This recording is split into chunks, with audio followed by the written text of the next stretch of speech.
Please welcome President and Executive Producer, Time Studio, Ian Orphus.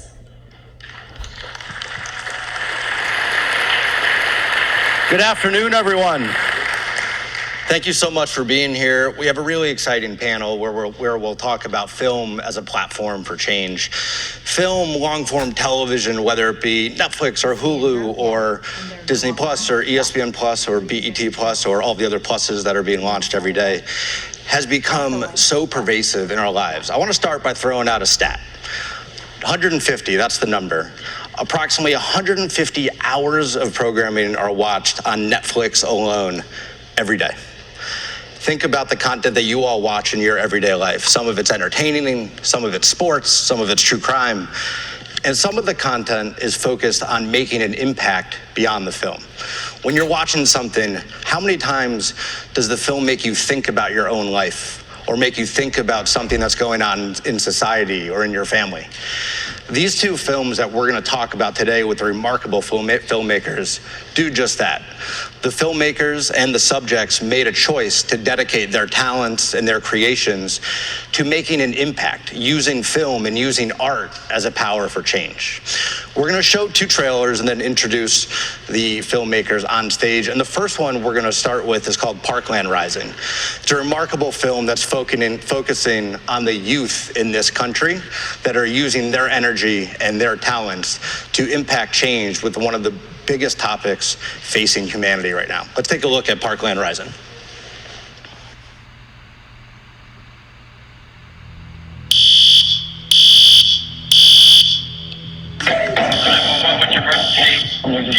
Stoneman Douglas High School. What is going on? Who? Is he shooting at us, please? I'm getting a school shooting at Stoneman Douglas High School in Parkland. Okay, sorry.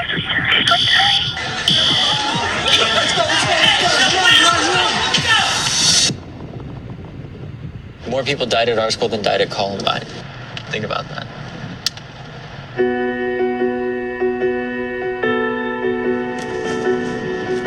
We lost my son, Joaquin.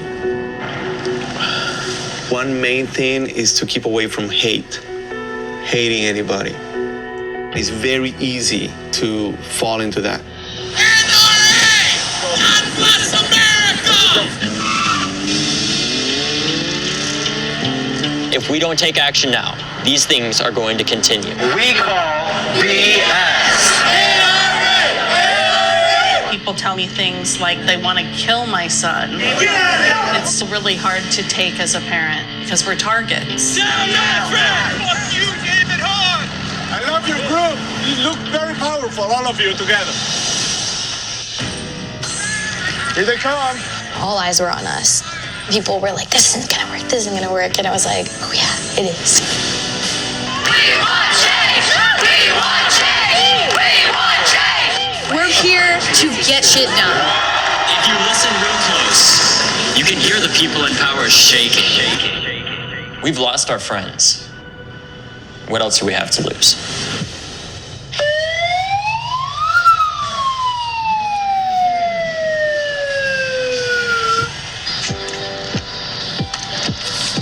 Every day we wake up, we pray, and then we start our battle. Every single day.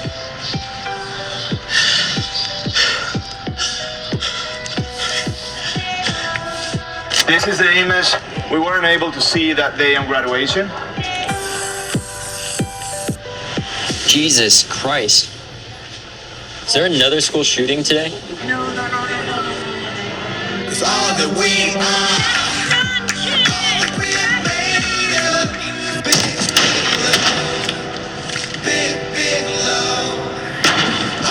Are you listening? We are gonna fix this. Are you listening? 4 million people turn 18 this year. And if every single one of those people votes, we can make real change in this country. This is what democracy looks like. The young people will win. The young people will always win.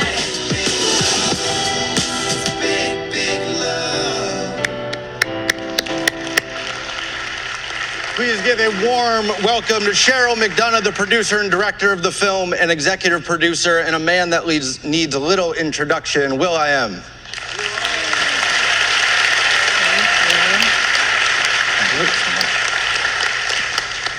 Before we get to our next film, quick show of hands. Who has been on social media, Facebook, Twitter, Instagram in the last 48 hours? How many of you know exactly what's happening to all of the data that you just put out into the universe? I'm terrified to use it myself. This next film takes a really inside look at what happens with data privacy, what happened with Cambridge Analytica and Facebook, and what happened in the 2016 election in the US and Brexit in the UK. Let's take a quick look at the incredible film, The Great Hack.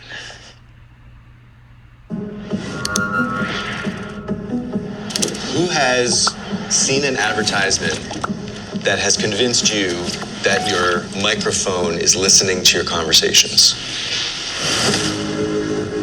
All of your interactions, your credit card swipes, web searches, locations, likes, they're all collected in real time into $1 trillion a year industry. The real game changer was Cambridge Analytica. They'd worked for the Trump campaign and for the Brexit campaign. They started using information warfare. Cambridge Analytica claimed to have 5,000 data points on every American voter. I started tracking down all these Cambridge Analytica ex-employees. Someone else that you should be calling to committee is Brittany Kaiser. Brittany Kaiser, once a key player inside Cambridge Analytica, casting herself as a whistleblower. The reason why Google and Facebook are the most powerful companies in the world is because last year data surpassed oil in value. Data is the most valuable asset on Earth. We targeted those whose minds we thought we could change until they saw the world the way we wanted them to. I do know that their targeting tool was considered a weapon. There is a possibility that the American public had been experimented on. This is becoming a criminal matter. When people see the extent of the surveillance, I think they're going to be shocked. And I still fear for your life with the powerful people that are involved. But I can't keep quiet just because it'll make powerful people mad. Data rights should be considered just fundamental rights. This is about the integrity of our democracy. These platforms which were created to connect us have now been weaponized. It's impossible to know what is what, because nothing is what it seems.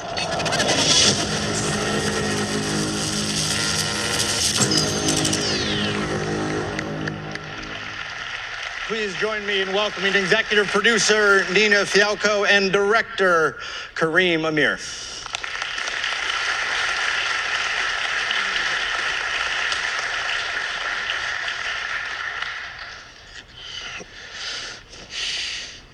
Thank you guys so much for joining us. Let's start with one more round of applause. Both of those trailers and both of your films are really remarkable. You should all be very proud of that.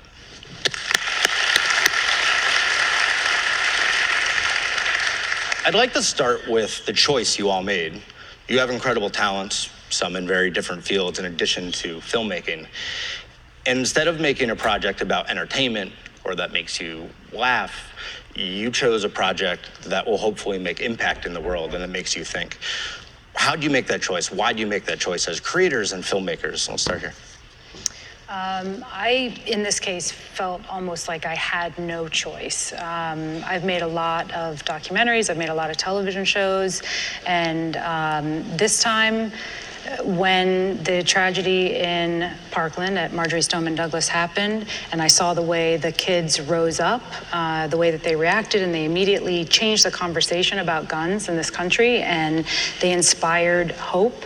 And I wanted to do whatever I could to amplify their voices. And I have skills as a filmmaker, so I decided to apply those skills.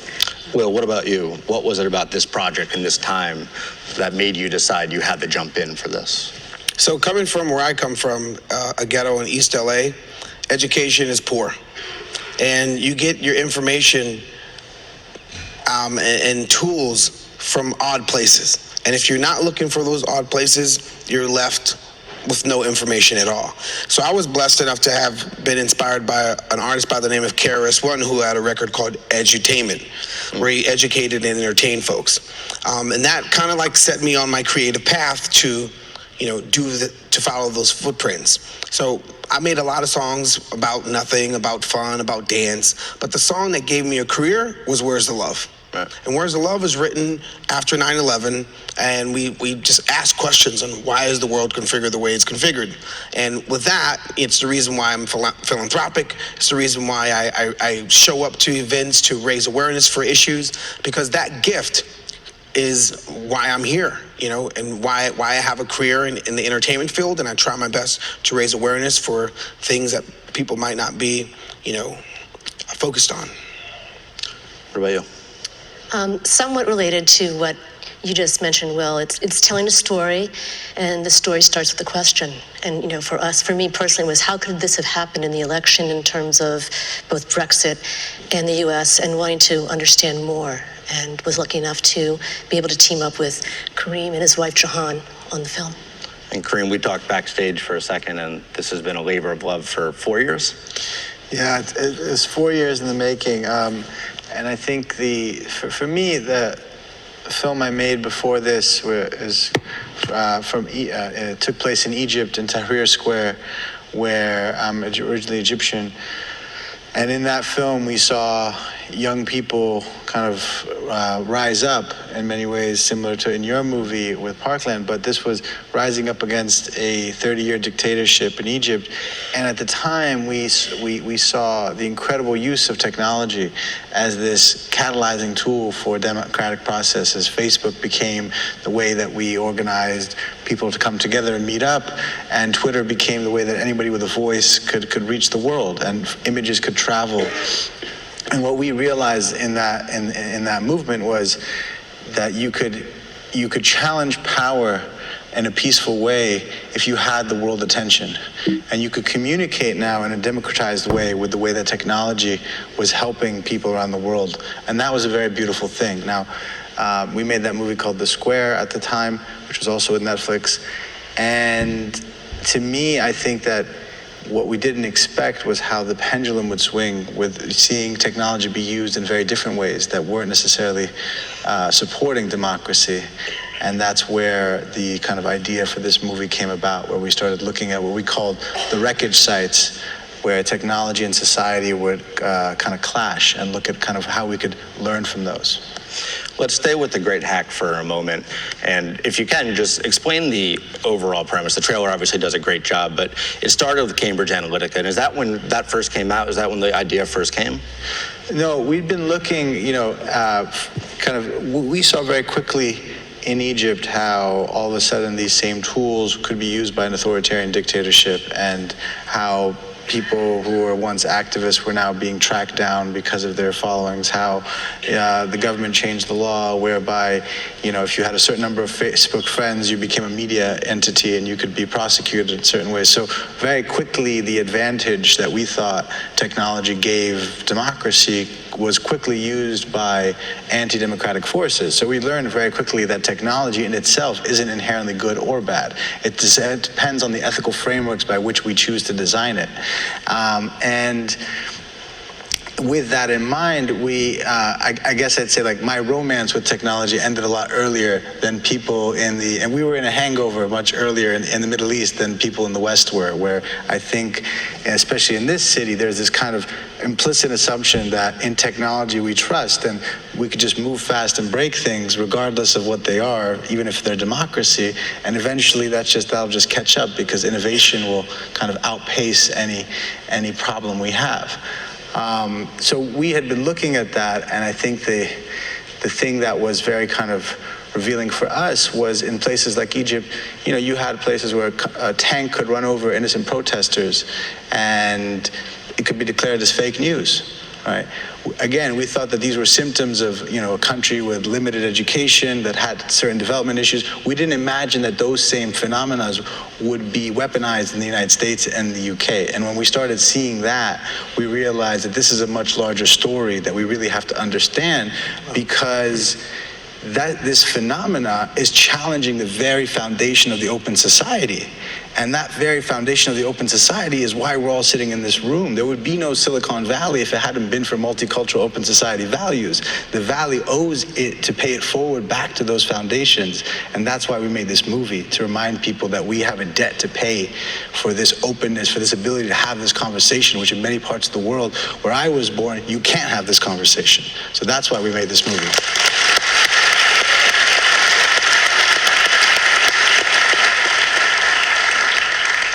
Will, their film touches on technology in a very pervasive way into our daily lives. You in your life now are so entrenched in the use of technology. As a society, where is the line to where technology goes too far? And where are we using it in the ways we should be? So I think the gap is because there's no education on the basic tool that we use. No one knows just how powerful it actually is. So we're teaching kids in school the same way we taught kids in school when my mom was in school. And when you're not informing folks on, just how it sucks all the information about who you are, right? The technology that we use every day, these platforms know more about you than your religion, than your government, than your family. They know they can predict what you're going to do. And they're not teaching that stuff in school to kids. And then there's like this huge, employment gap. And it's just gonna get worse. And then we're gonna have a whole bunch of folks, just think about around the corner. What does 2025 look like? 2030, what does it actually look like when Uber drivers don't have jobs anymore, when cashiers don't have jobs anymore because of the autonomous world that's right around the corner, right? All this awesome technology that we see being displayed here, which is great, but when you don't have an educated society and then people are disgruntled because they have no jobs, but then those big, data monarchies know everything about you, you're going to have French all over again, right? The French Revolution. The data independence day is right around the corner. You're gonna have the DID right around the corner. Yeah. That's coming. And it doesn't have to be that way. That's what's so sad about it. It's like we're watching this train wreck and we know it's coming, and yet we're so high on this connectivity. It's like we got so high on connectivity that we forgot the price of the admission fee to this connected world and didn't realize that it may be coming at a price that we might not fully realize. And I think that comes down to the fundamental problem that we live in a country where these societal losses that are caused, that we all feel, show up on the balance sheet of our society, but not on the balance sheet of any of the technology companies. I believe that this city and this valley around it, which is at the birthplace of so much of the most incredible technology of the world, if it was properly incentivized and held accountable, we wouldn't be having to have this conversation, right? I believe that the engineers, many of which are probably in some of these rooms around us, could be fixing these problems. But we have to change the culture, and I don't know where that comes from. And first thing, the reason why I had to raise my hand real fast is that this film is about gun control. Mm-hmm. Parkland Rising, and just the insane amount of school shootings that we have in this country. Like this film is about the Great Hack. If you take both subjects together, because there's no regulations on AI and weaponizing AI, you're going to have a society where very, very talented hackers can weaponize drones and have drone shootings in ways you can't even imagine. What happens when the NRA wants to do weaponized drones? And if we can't even get guns in control now, imagine getting freaking weaponized drones in control? The F are you talking about, bro? That's some scary shit. Yeah.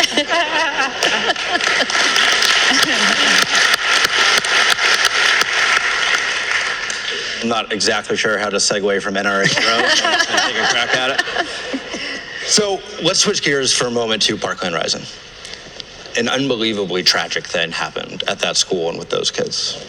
You made the decision to pick up the camera and go down there immediately. Take us through what that first week was. Part of filmmaking is about getting these characters to trust you. And what is that process like? Because they just went through something that hopefully no one ever has to go through. Yeah, that was difficult. I have to say the first thing that happened was I wanted to do this film. I didn't know how I was going to do it. I happened to be working with Katie Couric at the time, and I came to her, asked if this is something she would possibly be involved with. She was very enthusiastic and said, go, I'll try to help you any way I can. And it was the first time someone said yes, and it was the first thing that kind of got me out the door. All of the funding for this film was raised by, it was all private funding, no corporate sponsors. This was all families. This was all concerned individuals who were looking at the same horrible tragedy all of us were and saying, how can I help? So the first thing I did was hire a very small team, and they lived in a hotel in Florida, and they just tried to meet people in the community, tried to build trust, which I think is the old-fashioned way in documentary storytelling. It's relationships, it's trust building, and you start to build that trust with one person or one family, and the next thing you know, you're meeting other people in the community, and then you get to the point where we are now, where you have the film that we do. Are you able to separate the human toll of being around what happened there from the filmmaking toll? As a human, you're going down there, and obviously there's a level of compassion that we all felt. Do you separate those things when you're in that moment, or do you actually combine them? I personally empathize deeply with the parents that we worked with whose children were murdered while they were at school. I know them, I spend time with them, I have dinner with them. It will never be minimized, it will never go away, and I do allow myself to feel some of that pain, and I think that's healthy. I don't think it's healthy not to feel that pain, or to be numb. And through the film, I try to let the audience feel a little bit of that as well. And it's not what the film is about. It's about the activism, but I think you have to understand what this community has experienced in order to understand what they're fighting for. For someone that's been around them for so long, what's been some of the lessons or the biggest takeaway that these kids have actually imparted on you, who's had a front row seat to everything they've been doing since that happened, to the March for Our Lives, or coming up on the second anniversary of that effort in itself?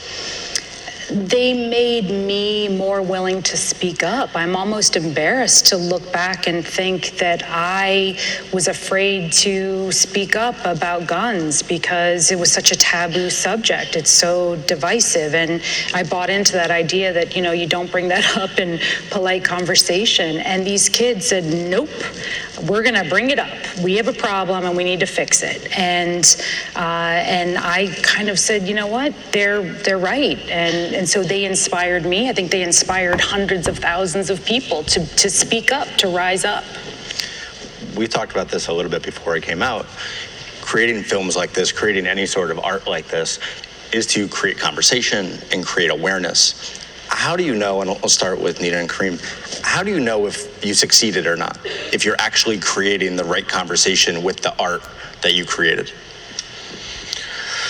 Well, I mean, I think you try to, actually my partner and wife, Jahan, said this when she before. It's like, the films don't change the world, but the people who watch them can, right? So the idea is that if you can create a conversation with these stories, allow people to feel something in the zeitgeist of their time, they can use it as a rallying cry to have that conversation. And I think what we sought out to do with this film was to bring to life this moment where we started to have this awareness, as you see in the trailer, where David's like, how many people feel like their phone's listening in on them? This awareness where we start to feel our own fragility and the fragility of our democratic systems in the face of technological advancements that are having side effects that we may not have accounted for. And I think that this film for us in many ways is about the challenge of our test to our values. Like, to me, Brexit is as big of an event as the Berlin Wall coming down. To me, Brexit is the reversal of that event. It is the reversal of people standing together for, an open society and open value system. We don't even want to get into talking about our own election here. So we have we are being tested, and I think our values are being tested. If you think about what Tim Cook said earlier in his talk, which was quite beautiful, he's saying, we seek out to make a ding in the world. That's what him and Jobs used to talk about, and how you want to be remembered in history, but by what you do, how you leave the world better than you found it. So I want to ask people who work in this city and in Silicon Valley, who work at tech platforms, do they feel that they are leaving our democracy better than they found it? Do they feel that Facebook and other platforms are committed to doing that? And if not, what needs to happen to start to see that accountability? What other wreckage sites do we need to see beyond the Rohingya crisis, beyond what's happened in 2 worldwide elections, beyond the pervasive use of tech platforms to push conspiracy theories and fake news, where people like Parkland Rising are accused of being, crisis actors, and a lot of people don't even believe it happened. Like, what else has to happen for us to wake up and realize that this romance with technology can't continue in such a way? That's my question. Is the responsibility on the tech platforms or us as users? We both play a role. In 2010, Time named Mark Zuckerberg Person of the Year, and one of the elements of the story was talking about how he literally brought the world together in many aspects. We talked about data privacy, but what he was able to do was connect the world. Where does the responsibility fall between Facebook and Mark for creating what they did, and us as users who all play a role in using that technology as well? I don't think you could blame the user. Now, if there was an alternative, if there was Facebook and then something else that was about the people, that was where the people controlled who can see their data, and then the people could leave it up to themselves, Facebook's free, so or even if maybe there's another platform that's going to be free too, where people have the freedom of selecting who sees their data or not. Because there's no alternative, the only one that is there should be held accountable. And also, I think it's important to remember that, yes, we signed these little boxes called terms and conditions, but did we fully understand what we were signing? I mean, I would challenge most people, even in this room, to read the terms and conditions of Facebook and see if they have a coherent understanding of them without talking to a lawyer. So, in a way, we have to ask ourselves, when we're designing technologies that are straight up designed to convince you it's one thing, so that you give up all your privacy and data, and that's considered success, and you get VC funding as a result, is that something that we're excited about? What's for sale in the American society? What's for sale in this country? If everything's for sale, if all of your data, which is essentially recordable human behavior, is for sale without any consent, without any distinction of saying, wait, you're connecting my healthcare data with my medical records, with my political records, with my what I'm doing when I'm watching porn, all into one profile of me to create a voodoo doll of me where you can predict what I'm going to do before I do it, and that's called in technology we trust. Sorry, I don't think most people signed up for that. Yeah, and you would think I should be able to say, excuse me, whatever genie's in the phone, what is this box that I'm supposed to tick? How does that affect me? Yeah. Who has access to my data right now? Who has access to my camera and microphone at all given times? You would think that smart assistant should be able to know all that stuff, but that's not the case right now. It's not assisting you. It is not, we are not there yet. We are not being protected. The other player here is not just the user, not just the platform, but the organizations and the groups of people that use the data from the users. I want to challenge one element of the film where you talk about weaponizing what happened in the 2016 election and Brexit. Since practically the beginning of elections, campaigns have tried to use whatever tools they could to persuade swing voters. Isn't there an argument to be made that that's what these people did as well? They took data that was available and they made their best efforts to convince swing voters to vote for their side? It's a micro-targeting, right? Sure. I mean, you could say that, but can you name 5,000 things about yourself? I can't name 5. So. Okay. Can you name 5,000 things about anyone you know? You can't. Cambridge Analytica could, right? So I think it's a question of the amount of access that we've given up about ourselves and whether we realize what that means and how it shapes our reality. I think we are living in a moment where there's a certain fragility that's important to understand, in my opinion. I think we have a fragility of what the word truth means in an era of weaponized information. I think we have a fragility of what our own shared values are, which I think you need in a democracy when everyone is living in their own reality, right? And I think we have a fragility of government and government's ability to hold people accountable in an era where you have monopolistic tech platforms. Like, let's just call it what it is. We have a history in this country where technology supersedes what it's meant to do, and government comes in and says, you've gotten a little too big, it's okay, and this idea that in innovation we trust and we cannot have any regulation is false, and there is a balancing act that happens, and it's happened time and before. Why is this different? Because the people who came up with this technology wear hoodies? Like, seriously, is that really why it's different? So because they wear hoodies and they're innovative, we could just trust them blindly? I don't think they've earned that right, and I don't think it's okay to leave democratic systems to be so fragile in such a way. And I think that the voting populace isn't prepared, and we've seen it time and time again, to have this unfiltered, unchecked method of communication be politicized and weaponized on a personal level. And I think we've also seen in what happened in 2016 that there were groups using personal data to suppress voting. So if that's legal and that's cool and that's okay, and you're Facebook and you're turning a blind eye to that, then you are complicit in the destruction of your own democracy.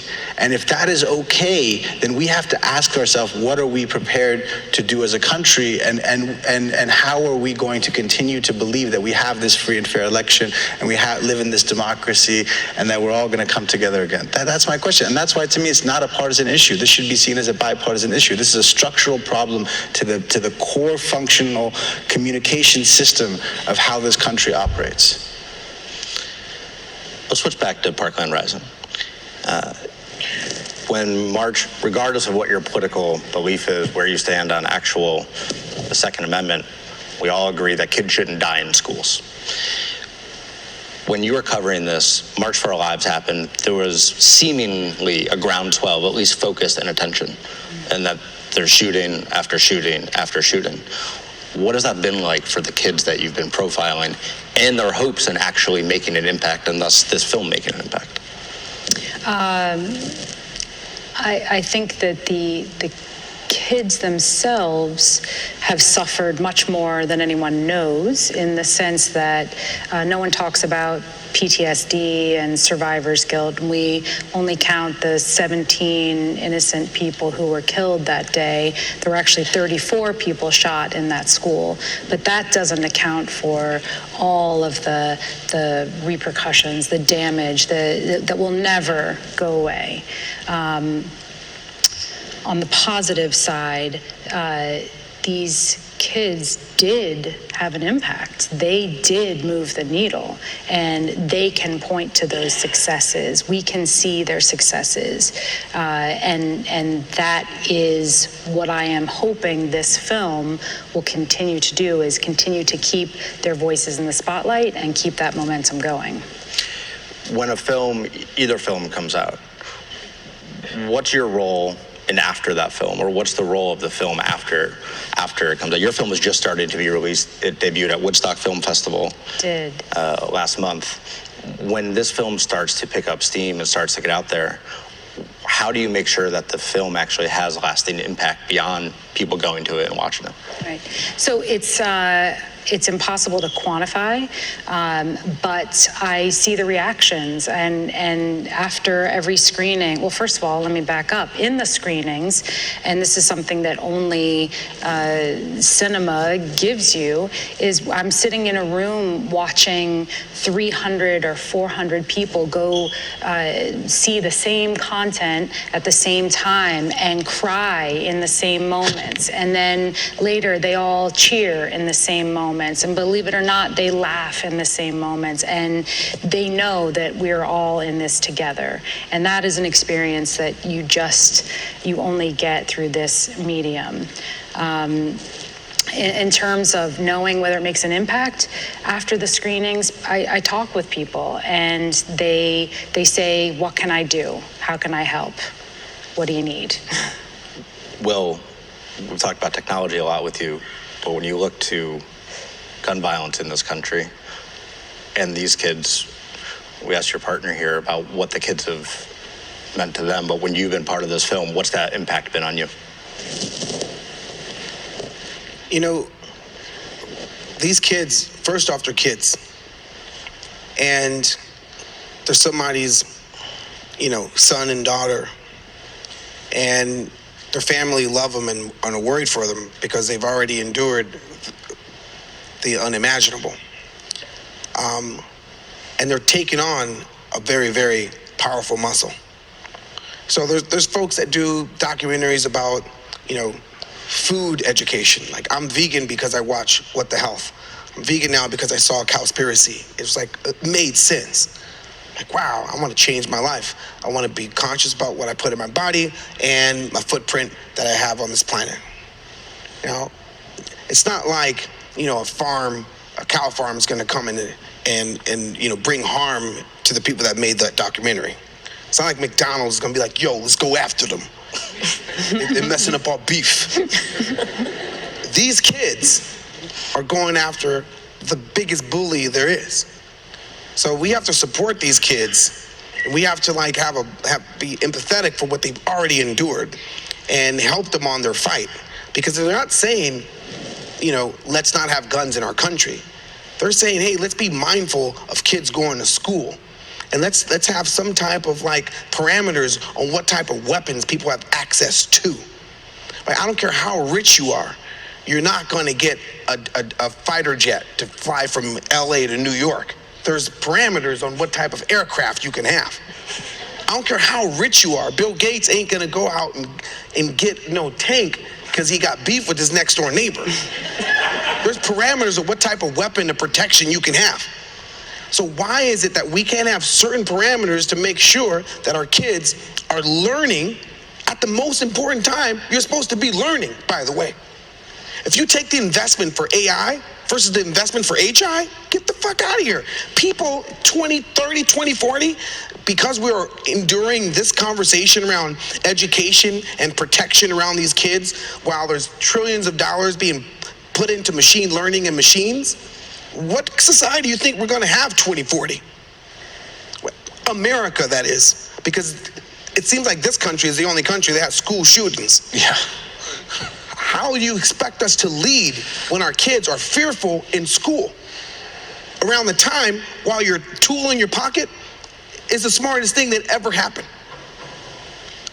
Come on now, at some point in time, we got to be a little bit more realistic on what type of future we want and the fights that we actually want to fight. I think educating our kids and preparing them in a safe place to learn so they can compete is the most important weapon that we should try to protect.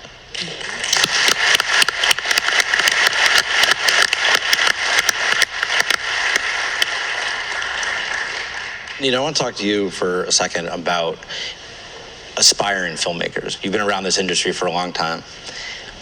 When young filmmakers that are watching online or might be here in the audience, what would your advice be to them for spotting a story that can have impact and then figuring out a way to get from point A to point B where they're on the stage talking about it? I think you have to believe in the story you want to tell. There are a lot of great stories out there, and be passionate, don't give up. It's something people to do with as a labor of love, And I think the good stories and people who want to tell them, there's always a place for that. There really is.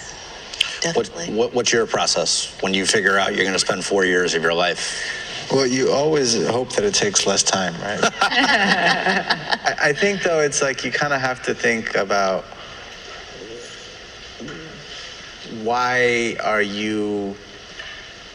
is this a story that you feel so obsessed to tell, and can you become possessed, so to speak, in the process of making it? Because you do have to become obsessed, and there is a possession in trying to just figure out how to distill these types of stories, especially with documentary, when it's about films like Parkland Rising, or a film where you're creating something in almost real time, and you're trying to create a way for history to be shared and communicated, and conversations to be had, and then to be able to release them on platforms where you can have global conversation. So I think it's, you have to feel that it is something that is absolutely urgent to you.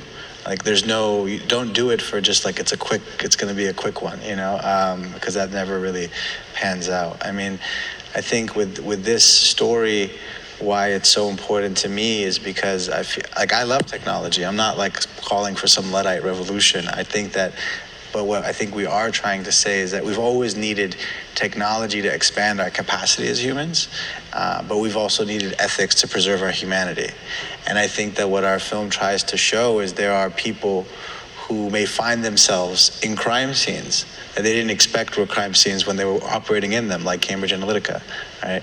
And I think that is a clarion call for many people, where in this city as well, where a lot of industries are advancing into amazing frontiers, but maybe crossing ethical boundaries that they don't realize they are.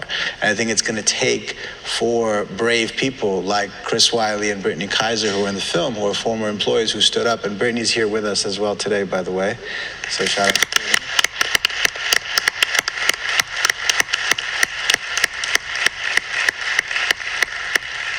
Who stood up and blew the whistle and said, you know what, even if I'm, arrested or damned or get in trouble, whatever it is, I have to say something about this. I think this is what it's going to take to kind of reposition how we look at how technology and society affects us. So,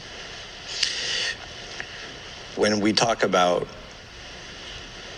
the impact that these films have, what's your individual takeaways for both films? What do you hope, and we'll start with Cheryl, what do you hope someone watches this film comes away with? I think, to make one point, The Great Hack told me about a problem I wasn't fully aware of. I didn't know how I was being manipulated or how my data was being abused, so to speak. With Parkland Rising, everybody in this country knows that we have a gun violence problem. So when people come to a screening, they're walking in looking for something else. They're looking for hope, they're looking for inspiration, and they're looking for solutions. So I hope that at the end of the film, they walk away galvanized, inspired, and that they actually get more involved. Well, I'll start with The Great Hack. I hope that my mom and her friends and my aunt and her friends and my next door neighbors, when they see The Great Hack, they wake up and say, we got to do something about this. I hope that, the big data monarchies, when they see it, loosen up some of their greed and protect the people. And I hope some entrepreneur and VC sees that we immediately need a new platform to balance. Great, we need it desperately. For Parkland Rising, I hope people on the other side think about their kids, think about America's future, and how education should be the thing that we fight for, and not, military weapons. It's kind of insane if you think about it. It seems like a bad movie. That's the thing that we're focused on, and not preparing our kids for tomorrow. I hope that, we have a little bit more empathy for these kids and, pray over them so they're not in harm's way because of them standing up, because they are kids. Yeah. Well, to a certain extent, both our films, Parkland Rising and The Great Hack, are horror movies. We're watching real-time horror stories being told what's happening around our American society and around the world with, for us, data privacy. So I hope for Parkland Rising that young people will continue to speak up and vote. And I also hope for our film that young people will continue to speak up and vote, because it really does come down to the people who make the decisions and how our society is managed. Oh, can I add one thing? So, because we have another election just right around the corner. Yes. So if fake news is right now, and everyone's like don't know the difference between fake news right now, then not trusting the screen should be the thing that's in people's minds when they're voting. You should not believe the screen, because deep fakes, it may be a little, a tiny little subject now. It's just going to be loud as hell 2020. And we should all be aware of what's coming around the corner, where you're not supposed to believe the screen. I do think we all have to be citizen consumers too. Like we have to activate ourselves. I hope that we never have to make another movie like Parkland Rising again. I really do. I agree. I hope that we can actually come to a place as a country and as a society to just say enough's enough. I think the school shooting phenomena it's just the ultimate tragedy in so many ways, and it's just the fact that we're still having this conversation just makes us feel like almost futile. But I think it's admirable that there are people who have had enough, and I think that the young kids in Parkland are an amazing example that we have to keep pushing on. And just because previous generations failed doesn't mean that they have to fail too. And I think that that's an important kind of lesson for all of us, that challenging the status quo is what this country is based on in many ways, or at least the side of history that we choose to want to celebrate. And so that, I think, for Parkland Rising and for The Great Hack, I just think that, I hope we can go back to the dream of what the connected world was supposed to be about. I hope that we can find a new wave of engineers and entrepreneurialism that can design platforms like Will is talking about, that can be looking at ethical design in how it's built, that can be responsible with the way the data is collected. Because I think the truth matters, and blurring of people's reality to make them more neurotic and make them more violent, even if you're getting more eyeballs and you're making more money, shouldn't be something that you're proud of and shouldn't be really allowed. For me, this is really personal. I came to this country as an immigrant. I'm a Muslim American. We live in a country where Muslim bans have been put in place, where fake news has helped amplify that. I have 3 children who are being raised in this country. I don't want them to have to wake up every morning worried about their identity. We came to this country because it's not supposed to be like that. And I hope we can remember that all of us have a responsibility to preserving those values, because we need them. Kareem, Nina, Will, Cheryl, I want to thank you guys. Congratulations for what you've done. Remarkable.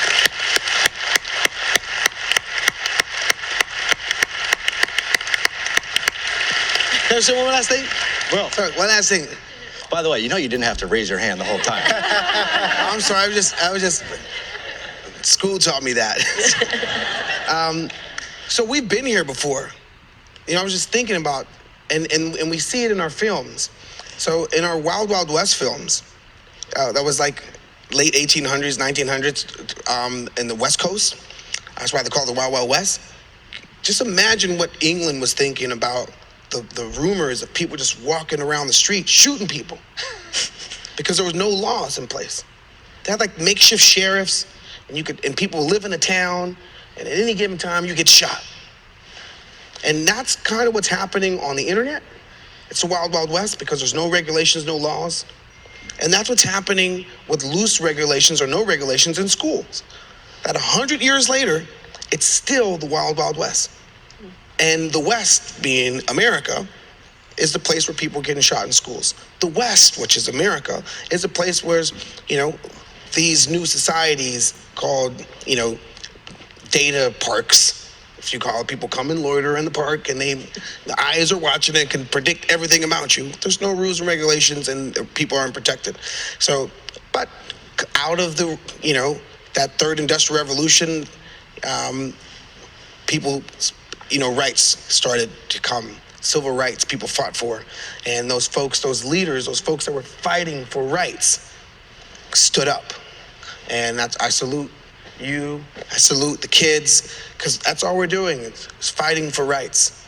And maybe the common folks don't see it, but eventually, movies like this, documentaries like this, will wake you up to see why these rights are important. Yeah. We leave it there.